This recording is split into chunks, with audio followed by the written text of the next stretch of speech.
नमस्कार दोस्तों, स्वागत है आपका देवभूमि करियर पॉइंट पर। आशा करता हूँ आप सभी लोग स्वस्थ होंगे, काफ़ी अच्छी आपकी स्टडी चल रही होगी। तो देखिए, 1 या 2 दिन पहले आपने न्यूज़पेपर में ये न्यूज़ अवश्य पढ़ी होगी। लोअर पीसीएस की भर्ती लटकी, सिलेबस में किया जाएगा बदलाव। राज्य लोक सेवा आयोग को पिछले माह ही भेजा गया था अधियाचन, बट राज्य लोक सेवा आयोग विचार कर रहा है कि अब इसमें जो मेंस का पैटर्न है उसको चेंज किया जाए। इसी वजह से ये भर्ती का विज्ञापन आपका डिले हो गया है। काफ़ी लोगों को ये लग रहा था कि सितंबर में इसका फॉर्म आ जाएगा और स्वाभाविक भी था कि सितंबर में इसका फॉर्म आना था। बट आयोग को पता नहीं बीच में क्या मनसा हुई कि आयोग ने इसमें सिलेबस को चेंज करने पर विचार किया है और इस पे जल्द ही निर्णय आएगा। और जैसे ही ये डिसाइड होता है कि सिलेबस में चेंज है, तो उसके बाद इसका विज्ञापन जारी हो जाएगा। तो जो भी लोग लोअर पीसीएस की प्रिपरेशन कर रहे हो भाई, आप लोग मेहनत करते रहो। आपका जो प्री एग्जाम है फिलहाल उस पर फोकस करो। 150 मार्क्स का जो प्री है, प्री आपका सेम रहने वाला है, जिसमें 100 नंबर के जीएस के एमसीक्यूज होते हैं और 50 नंबर के आपके रीजनिंग के एमसीक्यू जिसमें पूछे जाते हैं। प्री का पैटर्न तो आपका सेम रहेगा बोल रहा है आयोग, बट जो मेंस का पैटर्न है उसमें सिलेबस में चेंज हो सकता है। पहले जीएस और हिंदी का पेपर होता था, अब आयोग बोलता है कि इसमें हम दोनों पेपर जीएस के करवा सकते हैं। तो पूरी डिटेल हम देख लेते हैं एक बार। अब देखिए, जो लोअर पीसीएस में पोस्ट कितने हैं, सबसे पहला सवाल तो ये है। 21 अगस्त को ही लोअर पीसीएस का अधियाचन जो है सरकार ने भेज दिया था लोक सेवा आयोग को। देखिए, भर्ती तो जो हम पहले से ही बोल रहे थे कि सितंबर में आनी थी इसकी, बट नहीं आई। 117 पद इसमें इस बार हैं लोअर पीसीएस में, ठीक है। 117 जिसमें आपके समेकित पद हैं, नायब तहसीलदार वगैरह, और जो भी आपका पूर्ति निरीक्षक होता है, इसमें अन्य जो भी पोस्टें होते हैं, सभी चीजें इसमें रखी गई हैं। अब 117 पदों पर ये अधियाचन तो आयोग को भेजा गया, लेकिन आयोग ने ये डिसीजन लिया, जो उत्तराखंड में लोअर पीसीएस का सिलेबस है वो कहीं ना कहीं सरल है, जिसकी वजह से एक वैसा प्रतिस्पर्धा यहाँ पे तैयार नहीं हो पा रही है जो इस एग्जाम के लिए वास्तविक तौर पे आवश्यक है। अब बात करते थे कि इसमें जो दो पेपर आपका मेंस में होते थे, पहला पेपर जीएस का पेपर होता है, जो इसमें 200 मार्क्स के आपके 200 नंबर का होता है और इसमें 20 क्वेश्चन पूछे जाते हैं, 10 क्वेश्चन ईच होता है, जीएस का पेपर होता है। सेकंड पेपर इसमें होता था भाई आपका 200 मार्क्स का, जो कि आपका ऐसे राइटिंग और हिंदी ड्राफ्टिंग का था, ठीक है। ऐसे और हिंदी ड्राफ्टिंग का पेपर होता था सेकंड। तो ये 400 मार्क्स टोटल हो जाते थे और 50 नंबर का इसमें इंटरव्यू था और 450 मार्क्स पे आपकी मेरिट बनती थी। आयोग अब बोलता है कि जो ये सिलेबस है काफी ज्यादा सरल सिलेबस है और इसको चेंज किया जाना चाहिए।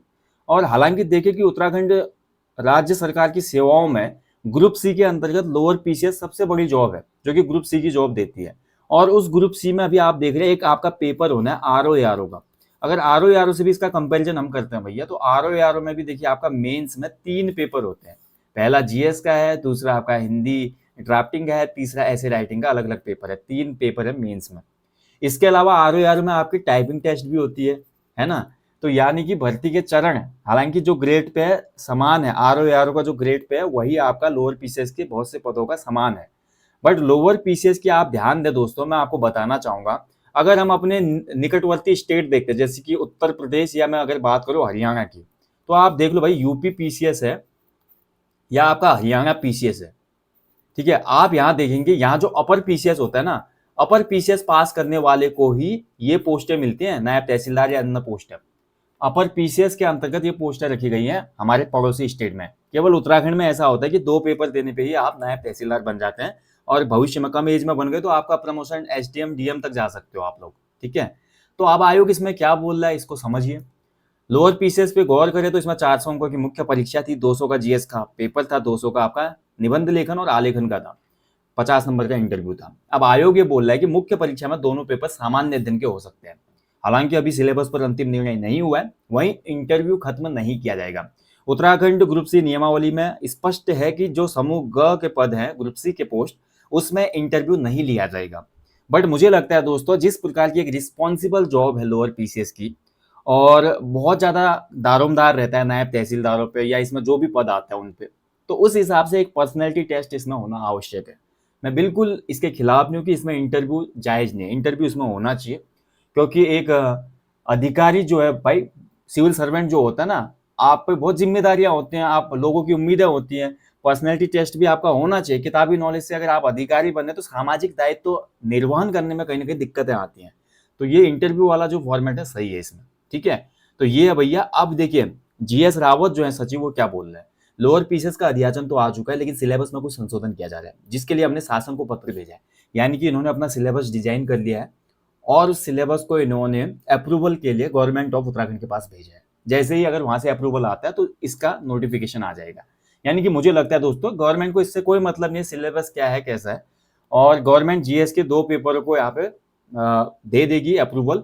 बट इसमें दोस्तों एक देखने वाली बात है कि आयोग को ये करना चाहिए, क्योंकि ये उत्तराखंड ग्रुप सी की पोस्ट है, ये भी आयोग को ध्यान रखना चाहिए कि ये समूह ग की पोस्ट है। तो इसमें जो आप जीएस के 2 पेपर करा रहे हो ना, तो दोनों पेपर में 50% जो वेटेज है ये उत्तराखंड जीके का भी रखना चाहिए। आपका इस पे क्या कहना है, फीडबैक जरूर दीजिएगा।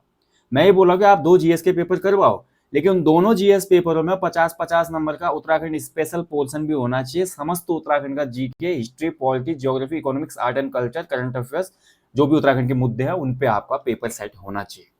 अगर बात करें इसमें टोटल कितने पोस्ट है, तो 36 पोस्ट इसमें नायब तहसीलदार के हैं, डिप्टी जेलर के 14 पोस्ट है, सप्लाई इंस्पेक्टर के इसमें आपके भाई 36 पोस्ट हैं, मार्केटिंग इंस्पेक्टर के 6 हैं, आबकारी इंस्पेक्टर के 5 हैं, जिला युवा कल्याण प्रांतीय रक्षक दल अधिकारी के 4 हैं। देखिए अब मैं वही बोल रहा हूँ ना, इसमें इंटरव्यू क्यों आवश्यक है। देखिए आप एक पेपर देखिए, जिला युवा कल्याण प्रांतीय रक्षक दल अधिकारी बन रहे हो, एक जिले में एक ही होता है, तो इस हिसाब से ना दोस्तों इसमें इंटरव्यू जायज है, ठीक है।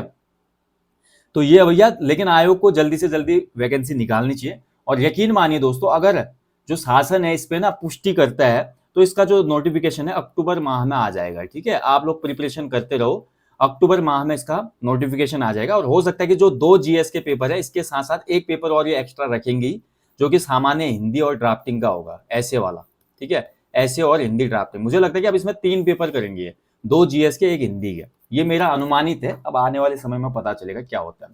वैसे इस भर्ती का कंपैरिजन करें हम, देखिए आरओआर में भी आप देखते हैं कि आरओआर में भी 3 स्टेजेस हैं।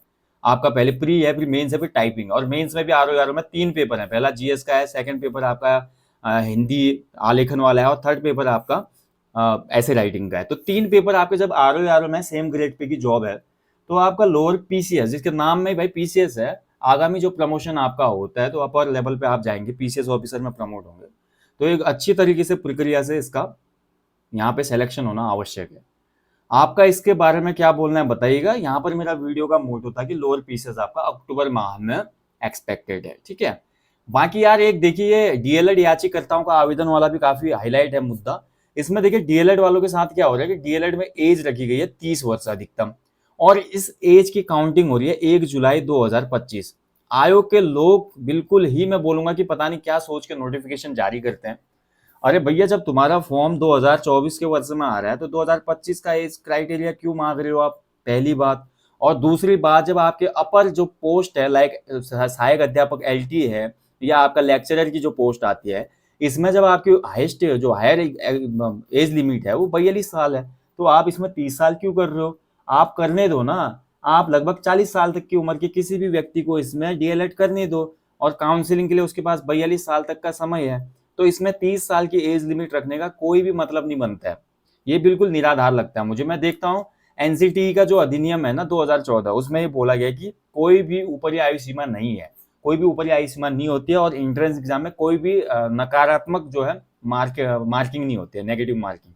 तो ये कुछ चीजें हैं जिनके हिसाब से यहाँ पे चलना चाहिए, और इसमें भी चेंजेस होने चाहिए मेरे हिसाब से। अपर एज लिमिट इसमें 40 साल होनी चाहिए जनरल के लिए, ठीक है। क्योंकि 40 में भी देखिए, अगर 40 में कोई करता है, मतलब 40 से पहले ही कर लेगा आदमी, क्योंकि 42 साल तक इसमें लास्ट आपका सिलेक्शन का क्राइटेरिया है। तो अपर एज लिमिट कम से कम इतना तो दो कि लास्ट के 1 साल में भी वो काउंसलिंग के लिए आवेदन कर पाए, ठीक है। तो इस हिसाब से ये चीजें होनी चाहिए। बाकी भैया देखिए आरओ जो मेंस है भाई, आरओ मेंस पे आप लोग फोकस कीजिए, अक्टूबर में ही ये आरओ मेंस है आपका। और इसके लिए आपको हमारी एप्लीकेशन पे बेस्ट टेस्ट सीरीज चल रही है, जो कि UKPSC RO mains GS plus Hindi and full and 10 practice sets हैं। बाइलिंगुअल ये टेस्ट सीरीज है, हिंदी इंग्लिश दोनों में। और ग्रुप सी की आगामी भर्ती की आप तैयारी कर रहे हो तो आपके लिए एक 100 फुल एंड प्रैक्टिस सेट्स का महाकुंभ भी चल रहा है, इसमें भी आप एनरोल कर सकते हो।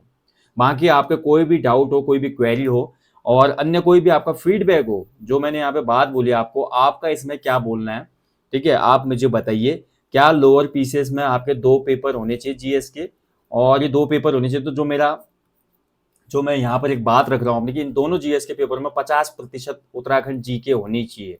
इस पे आप अपना फीडबैक दीजिए, और साथ ही इसमें जो हिंदी आलेखन और ऐसे का पेपर है वो यथावत रहना चाहिए। तो 3 पेपरों का पैटर्न आयोग को लाना चाहिए। मान लीजिए हिंदी ये हटा भी देते तो जीएस के पेपर में जो हमारी डिमांड है भाई, हम ये चाहते हैं कि उत्तराखंड, क्योंकि ये ग्रुप सी की पोस्ट है, अदर स्टेट के लिए तो वैसे ही नहीं है ये, इसमें केवल उत्तराखंड वालों को ये मौका मिलना है। तो भाई उत्तराखंड का कुछ स्पेशल भी इसमें पूछा जाए ना, तो तभी तो पता चले कुछ। तो ये चीज़ें होनी चाहिए, आयोग को करनी चाहिए। और बाकी ये नोटिफिकेशन भाई मैं बता चुका हूँ आपको कि अक्टूबर में एक्सपेक्टेड है, आप इसी हिसाब से प्रिपरेशन करते रहो। ठीक है, जल्दी मिलूंगा मैं आपको दोस्तों नेक्स्ट वीडियो में। तब तक आप लोग अच्छे से अपनी स्टडी करें, अपना ध्यान रखें, और अपने जीवन में कम से कम एक पेड़ लगाएं और लोगों को भी इसके लिए अवेयर करें, मोटिवेट करें। Thank you for watching. जय हिंद, जय देवभूमि।